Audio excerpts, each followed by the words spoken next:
Hey guys, welcome back to Colin Connection. I'm Will, joined by the Fossil up there in Patterson Lakes. Not quite the same result this week, Fossil, but anyway, we're recording this on a Sunday morning, so a few nights have passed and we've let the results sink in a bit. Fossil, how you going, first of all? Yeah, good. Thanks, Will. Yeah. Good morning and good morning to everybody. Yeah, I'll tell you what, it was a long time ago, Thursday night. Will, I've had to sort of recap the memory bank, mate. Lots happened since then, but yeah, unfortunately the boys couldn't get the chocolates, but Geelong were just too good for them over the 4 quarters. Yeah, exactly. I think the players will benefit from a long break, Fossil. I think we need it after a pretty terrible game, but a few injuries also that followed well during the contest. But anyway, we'll get to that just shortly. But before we do, I just want to shout out so Into the Woods channel, guys. If you haven't seen Dermot and Michael. Father-son combination like us, Fossil, but yeah, it's they do a great job over there. So check them out if you haven't already. But just wanted to say, Fossil, I was messaging them during the week, and it must have been Dermot, I'm assuming, on the account, saying that he let Michael host a show about a month ago, and it didn't go so well. But how would you feel about hosting a show maybe one of these days? You reckon? You reckon? No way known in hell, Weave. I said you were doing a magnificent job. The Fossil will be just happy to put his thoughts in. No, you're the man for the job, Will. You're doing really, really well. So we won't fall into that trap, Will. But I'm sure the boys are doing very, very well, and well done to them. Yeah, I'll have to go back and have a look at that one. I'm sure Michael wasn't too bad, but at least you know your limits, Fossil. That's one thing. At least you stick to your lane, Just, That's yeah. exactly right, William. Exactly right. No, you're doing well, son. We'll just keep it the way it is. Yeah, exactly. All right, guys. Well, back on Thursday night, unfortunately, the Pies six-game winning streak went down to the Cats. They just seem to have our measure every time, Fossil. It's getting a bit annoying because, they're a side I particularly like to beat. And yeah, no, the Pies, terrible start as we know, but then got back in the contest. But the Cats end up winning, what was it, 15-7, 97 to 10-12, 72. 25 points margin in front of 60,000 fans. For me, Fossil, my first thoughts, I think, is a bit of a reality check for the boys. We're currently in ninth position. I think 6 point, a game and a half clear inside the wildcard rounds at this stage. But with the injuries and stuff catching up now, and I think it's about right where we sit because our record against the teams above us now is one win. That was against Adelaide last week, one draw against the Hawks, and then seven losses now, two against the Cats. Every team above us. So, in a couple of those games, we were pretty close, but couldn't quite get the job done. But I think it's a bit of a reality check, and whether the next 3 weeks, it probably comes down to that game against the Eagles next week. If we get the win, then they still probably in the frame to qualify for wildcard round, and then like Craig McRae is, he'll go all chips in. But then or do we shift the focus? You think to maybe playing some of the kids? We've seen some good development this year. Do you think they just now just throw it away and for that not throw it away, but just say what, let's just give the kids a run now and see what they can do. Yeah, well, I think you're spot on there, Will. There's a few changes I'll make. I don't know whether you want to talk about it now or later on, but yeah, first thought Geelong were just too strong early, Will, and we just couldn't get our hands on the ball. I think they had 70% of the ball, and we just seemed to be chasing them, and they opened us right up with their quick ball movement. Like how many times on the half forward flank there was two or three of them loose, and we just couldn't shut them down well, and that's why they kicked 5 goals, 232 to 128. But you know, uh, yeah, you got to give credit to Geelong. They're a very strong side, and I think where we're sitting on the ladder, William, is the indication of where we're about. I think we're in about the right spot. Like you said, we've only drawn and beaten one side above us. So, but the boys, they never gave up to their credit. But yeah, just not quite good enough. Will. Yeah, spot on there. They we dug deep, 49 points down. It was a horrendous start to say the least. And 49 points down, we had one goal on the board. And then Timmy Membry kicks a goal, which we thought, and then a terrible free kick right on the line. Like that happens every single week. And I've seen it actually get called a couple of times this year, but Charlie West barely touched the bloke. He just, had his body in the frame, but that's nothing wrong with doing that when you're contesting. And then the ball went through. they took it off us, and I thought, well, that's just our night. It's not your night when stuff like that starts happening. But to the boys' credit, they finished off strongly in that second quarter, similar to Adelaide game. I think the fans can't doubt how much we dig deep and are in for the fight, but I think it's also that disappointing part where we're just letting teams, get off to a hot start and we're playing catch-up football. Even a couple of those wins we had prior against North Melbourne and Carlton, at stages like North Melbourne could have kicked the first few of the game and really, got on the board early. And same with Carlton, they came back into it. So the Pies just, that killer instinct, that get ready from the start. We won't talk about their new pre-game stuff. I know how you felt about it, Fossil, but anyway, I wouldn't blame that on it. I just say that the Pies just, last couple of weeks, we just can't afford these teams to get a hot start on us and then not give us a chance to get back into the game. You're spot on there, Will, because they just use so much energy because they were chasing, and like you said, to their credit, they did fight back, but we just couldn't get a couple of goals in a row. Well, they looked like, we got it. We get one and then they get one back, and we just needed two. And I reckon, if we had got to within 10 points, we could have been a chance. But also too, the negative too was the injuries to Perryman and Will. We're going to be very light down back next week, so. But Fossil's got a couple of changes that we'll talk about later on to try and help that problem. But yeah, like you said, in the third quarter, the kicking percentage was very low. Well, we just couldn't hit the side of the barn door.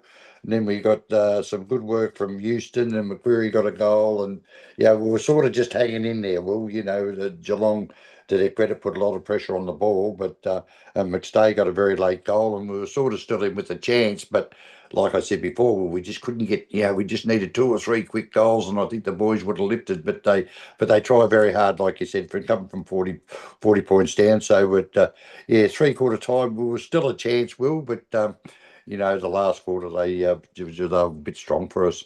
I think we've jumped forward a bit here, Fossil. I know Sunday morning, we're not quite in the sync of it at the moment, but that's all right. I was going to ask you about the Ocean Mullen versus Dacos matchup. What'd you think of that? Who do you think got the points Yeah, there? I think, well, it's not very often I agree with Corns, but I think he was pretty spot on. I think Mullins, you know, Nick got a lot of his ball early in the back line, like he did a little kick and then a handball, then back to Nick. But I thought in the second half, he just about carried us. So I'd give it probably a nil or draw. Like he still had 35, I think, was it, Will? And but I thought Mullins, he kept him sort of in the back half of the game, and he probably wasn't as dominant as he has been for the full four quarters. But to Nick's credit, he fought back in the second half, and he virtually carried us. That long rake and goal. He's just a really good player, Will, and just can't keep him down for four quarters. So I reckon that Mullins the first half, Dacos the second. Yeah, no, it's fair call. And well, Kane Corns, our mate, I think he's had actually not a bad year, Fossil, because instead of going for those one line grabbers, but then the next morning he has a shot at Collingwood, our CEO, about comments regarding Butters. But back to his old ways, I think Port Adelaide are just a little bit salty that we're targeting. One of their players. He goes, oh, why didn't they let Butters or his management announce it? It's like, well, a little fella by the name of Jason Horn-Francis, he hadn't even played a year at North Melbourne, and they tried to pry him out of their fossils. So a little bit hypocritical, but anyway, that's just Kane Corns for you. But yeah, no, you're right. It was probably even in the end, but the little master, not bad for having a full-on tag, the best tagger in the competition. You still end up with 35 touches. I think it was eight score involvements and eight clearances odd. So anyway, still a pretty decent player, Dacos. But yeah, that first quarter, so we'll just roll through these quickly then, Foss. Yeah, Yeah, just terrible start. And like we said, the Cats just seemed to walk it out of their defense. We had a couple of chances early, but the connection wasn't there. Everyone's saying we lack that key forward target. I really hope that we do target the likes of Kel Shadir. I know he's young, but Charlie West has, really put in a decent 3 weeks now. I did do a post on our page, Flag Pies, guys. So if you haven't seen it, head over and have a look at that. But just, his development, his contested marking, is competing really well. Even he was outnumbered a couple of times 2-on-1, and he managed to halve the contest, which in the past you pointed out what Mason Cox used to do for us. So he's developing. He's only got, a few games under the belt, and he's finally given a run at it like they did with Buller. They gave him about 5 weeks straight, but now he's played three in a row, Westies. So I hope they just persist with him and he's starting to develop nicely. But, we just didn't have a target to kick to, early days. And then once Geelong got on a roll, we just didn't look up to it. And then they kicked the first, 9 out of 10 goals and really put us behind the eight ball. And like you said, in that third quarter, we really did fight back. Before half time, kicked those 3 goals. They started to take a few chance opportunities. But once I think it was Jack Crisp a couple of times, he went right through the centre of the ground. It just opens it up completely. And I think against West Coast, we are a few players down, but if they want to win that game and they want to still have a decent crack at the end of this year, they're just going to have to take risks now, Fossil. It's come to that point, and I'm sure, Craig McRae and the coaches will look through that, but if they're not going to take risks, if they play slow, boring football, that's when the opposition really get a hold of us. And in the clearances especially, I just had a look at this stat before. Sorry, click on here, Fossil. So we got smashed in the inside 50, 67 to 45. But the clearances alone were just absolutely belted. So stoppage clearances 38 to 22. That's just unbelievable, really. And like you said, early days, Cameron was on top, but the opposition seemed to be taking more advantage from that. And then eventually, as the game went on, the Cats ruckman started to get a bit more of their hands on it, but then we started to get the clearances. So, just not taking the advantages when we got the chance. And then, get to three-quarter time. That late goal by McStay, that got us back within 16, but that was pretty much as close as we got for the rest of the game, Fossil. Yeah, yeah, like you said, well, yeah, and also too, I think the marks was 19 to 11 too. Well, inside 50s to Geelong, excuse me, and they had a bit of trouble with Neil and Henry early, and that's what I mean. Well, if you can get a big, strong mark and forward there, because McStay worked very hard, but he was up and down the ground. Unfortunately, Memory had probably his worst game for 5 or 6 weeks, which probably didn't help, not contributing to the scoreboard. But like you said, we got to within 16, well, but we just couldn't get that next one, and that was the difference. And the Geelong just skipped away towards the end, and they thoroughly deserved to win. They were the better side on the night. But just talking about the night too, William, that's crap. Absolutely. Why they play that game on a bloody Thursday night? Well, they got out it Friday night. They would have got 85 to 90,000. That Dylan and those blokes to do the bloody draw, they need absolutely shooting. The Friday night game should have been Thursday. The Pies and Collingwood should have been on the Friday. They would have got 85 to 90,000. Maybe So maybe the pies leading and it. maybe the pies and cats, Fossil, not the pies in Collingwood, but yeah. Oh, sorry. Yeah, well, you know what I mean anyway, William. But, they really need to have a look at it. They talk about these rights and everything, and the draw was absolute crap, mate. Absolute crap. They cost them. Well, how many did they end up getting, Will? What was the crowd? Only 60,000, which look, I get where you're coming from, but I guess the AFL probably looked at it and thought Collingwood, Geelong, they're probably looking around the same mark, maybe Geelong a bit higher this year. Then, in all fairness, we were eighth and ninth, so they probably thought they'd just get the crowd to it. But I do agree with you, especially the way that Freo are going, they still would have got the same numbers on a Thursday night. So, yeah. Exactly. Thank you. Exactly right, Will. But anyway, that's my two bob words. So I would have it on the Friday. But anyhow, it is what it is, Will. So we've just got to pull our socks up and regroup for next week. Yeah, and also no more comments on our kicking, Fossil, because you've been saying that the goal kicking coach has been great and everything's been going well. We're snapping well around the body. Well, that went missing, especially in the fourth quarter. You can't doubt the effort, but until McStay kicked his fourth goal, they were 1-5, and Harrison kicked it out in the full before that. So, we had our chances. We just didn't take the most of it. But mainly that, Jack Crisp, Pendlebury, he had a couple of opportunities. They've never been fantastic goal kickers. I think Crisp is a bit better than Pendles, but there's crucial misses. And even Pendlebury, that one, I think it was in the third quarter, he played on, ran around the defender and got within about 35. There was a player in the pocket, I think it might have been Anderson, and usually I was thinking, oh yeah, he's going to cross it right there because he was all by himself, but he took the shot at goal and missed. And Pendlebury had a couple of moments, you got to admit. I don't know where it stands for next season. He might put his hand up at the end of the year, but he had a couple of moments that he liked back, Pendles. He, could have gone back with a flight, or he could have, you don't want to be too harsh on a champion, but is that just little signs that he's not quite, up to the standards that he once was, and they're very high standards, but once that starts dropping off a little bit, they can't necessarily compensate because let's just say he got a contract for next year, I'd expect Pendles to play maybe 15 games and be a lot of coaching. But I did talk to a one of our followers earlier, Fossil, just messaging, and I said like they said, well, we got to sign Allen, and I said, would you want to hypothetically, if we could get Butters,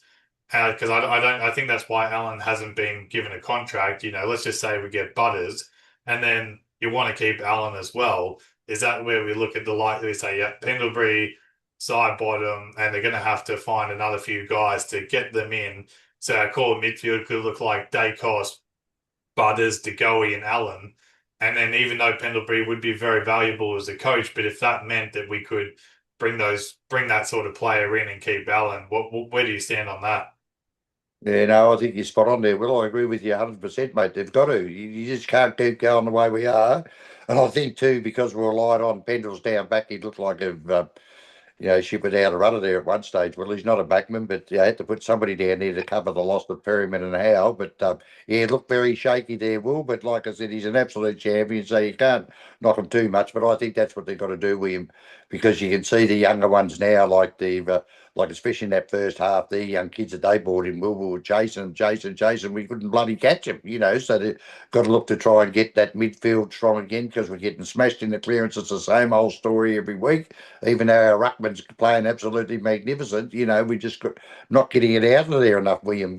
Like that's where Geelong split us apart early. So yeah, no, Butters would be yeah, they need help, need Well, big help in that Lockie centre Neal field. as well for that sort of game where he's going to Nick Dacos. If you got Lockie Neal free and you got the likes of Allen or Butters, that just Mm. changes the whole game, doesn't it? Maybe Ocean Mullen goes to Neal, and then I don't think that'd be the case, but then Nick Dacos is off the leash. So Yeah, anyway, exactly. we'll yeah. Anyway, we'll see what happens there, and we do have the VFL chat coming up. I reckon Sam Swaddling might have been pretty valuable there on Thursday night too, but I think he's a shoe-in for next week. Fossil, we'll get to that. So just I know you wanna Yes. give him two barrels there, but anyway, we'll get to that soon. But we'll just quickly get through these next few to get to that VFL chat. So some negatives out of the game, Fossil. Yeah, no, the biggest negative was the injuries to Perryman and Howe, other than our ball kicking, which was absolute crap. But it puts us very light down back, Will, so it'll be interesting to see in selection next week what they're going to do. But yeah, I think we got 4 or 5 of our best backmen not playing, Will. So, but Fossil's got a few thoughts, so we'll just keep that in the Well, bank yeah, for I was going to later on. say at the end of the episode, we're going to go with your wisdom. Wisdom comes with age, Fossils, so very wise man. And we'll dive into that towards the end of the episode. So, some positives out of the game for me. I'll just get that up here. Fossil, like I said, Charlie West, already touched on him. Dan McStay, 5 goals. He has been absolutely awesome. And just to, I'm not going to go back and clip our own supporters, but a lot of the online stuff also, I know you don't see a lot of it, but calling him Dan McShit and, should be delisted halfway through the season.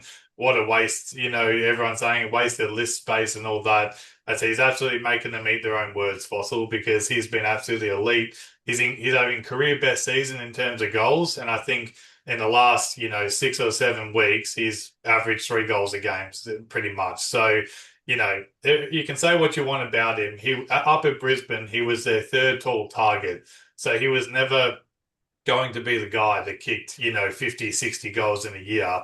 But when Collingwood got him, we never have a power forward and we just throw him in there and say, yep, you're our main guy. And I don't think he's done a step wrong pretty much since halfway point of this season. So he reset himself and just, yeah, big positive there for Big Dan, and I'm loving his work. So career high 5 goals, well done there. And the other one is Isaac Quaynor, absolutely huge this week, Fossil. In that second quarter, when we were 40 points down and looking like we're about to lose by 80 points on the night, he really stepped up. He was doing everything, intercepting down back, 1-2 hand passes to get the ball moving. He was running. He was going from half back all the way to half forward. He even got that shot on goal, which, showed how much risk he was, willing to concede to actually get the ball back and really driving us forward, which then after that, the boys picked up and then kicked their 3 goals before half time. And then for the whole game, he was just absolutely awesome. He's back to his well, arguably it'd be all Australian conversation if he was like this form each week. So yeah, well done there to IQ. Absolutely huge game. And we'll get across Fossil to our CC Player of the Year votes. Fossil, you're 3-2-1. Yeah, three I gave to Cameron William. He had 22 disposals, 29 hit outs. He couldn't have done much more, and he went down back and tried to help out when he could. But for the big fella, he covers the ground so well, William. I was very impressed with Cameron. I gave two to Quanar William, like you just said. He was absolutely magnificent. He just covered the ground so much, and that's why we need a bit more speed into the side. He had 19 disposals, five marks, six tackles, William, and he just worked really, really hard for the whole four quarters. And I gave one to McStay. Will he had 10 disposals, four marks, and for a big man, he had nine tackles. Will and kicked five goals. And like you said, they got stuck into him early, but.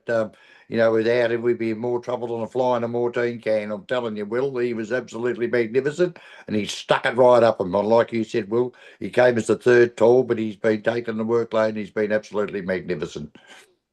Fair calls there. Just quickly, Fossil, flying a Morteen can. Have you got any other, saying or old analogy? Because it seems to be your favourite go-to, No, when no, someone's in trouble. or he's in more shit, or he's in more shit than a Werribee duck. Well, that's another one. So we've got the farm out there, but no, I like to fly the Morteen can, mate. He's an absolute cracker. I've I got think some that come mates from your mates that mate. live in wherever Fossil. Yeah, shout out to those guys. Yeah, hope you Yeah, like well, there that you one. go. They're probably going for a swim. They're probably swimming there now, William. Oh, good God. Beautiful. Best of luck to him. All right, and we got our great minds think alike and fools never differ Fossil because I had Cameron for one. He's probably been arguably behind Nick and Copeland Trophy all that last year, but best player for the last month. So one vote to Cameron, two to McStay, career high 5 goals, like I said, and Isaac Quainer. I think that. When your team's down and out, that's when you really show your signs and really show who's going to stand up. And Isaac Quainer was just, I went back and watched that second quarter just to see, but he was just absolutely elite. And if we didn't have him in the side, I know we're missing Maynard and we lost a few of those other guys, Perryman, and, he doesn't have many mates down there at the moment. So, yeah, absolutely awesome effort to keep going and play as well as he did. So, well done to IQ, Fossil, and we'll get along to the season tally. No surprise. Nick Dacos on top, 73, to go 22, and Houston 19, but Cameron's right underneath him, Fossils. So the boys have, pretty much behind Dacos. It's a pretty even comparison there. So we'll get on to the game day there. My words there. Fossil game day competition, guys. The $60 voucher was up to grabs. It was the Dacos brothers, how many disposals between, and how many goals between Membry, Schultz, and McStay. Well,